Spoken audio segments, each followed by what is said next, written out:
연일 메이드 인 아메리카를 외치고 있는 미국이 이번엔 외국인의 대미 투자 심사를 강화하는 행정명령을 발표했습니다. 국가안보에 위협이 될 소지가 없는지 더 꼼꼼히 보겠다는 건데요. 워싱턴 연결해서 자세한 내용 알아보겠습니다. 이경희 특파원.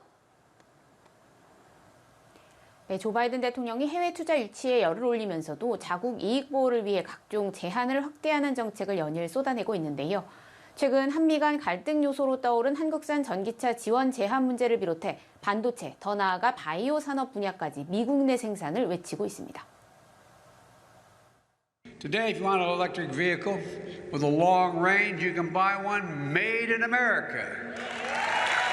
If you want one that charges quickly, buy American. You want one that's fast in the quarter mile, buy American.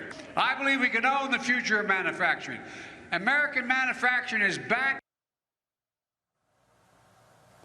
이런 가운데 백악관은 국가안보 차원에서 외국인 투자에 대한 심사를 강화하는 내용의 행정명령까지 발동했습니다.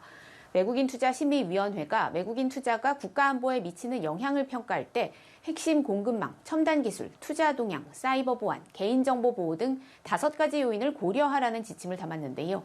보호할 핵심 기술로는 양자 컴퓨팅, 인공지능, 바이오, 첨단 클린 에너지 등을 꼽았습니다.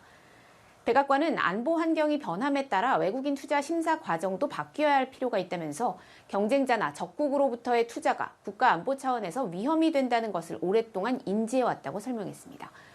과거 이 위원회가 미국인 사용자 정보가 중국 정부에 넘어갈 수 있다는 우려를 들어 틱톡 매각을 명령하는 등 역대 정부에서도 중국의 투자를 통제해왔다는 점에서 결국 이번 조치도 대중국 견제 강화 차원으로 풀이됩니다.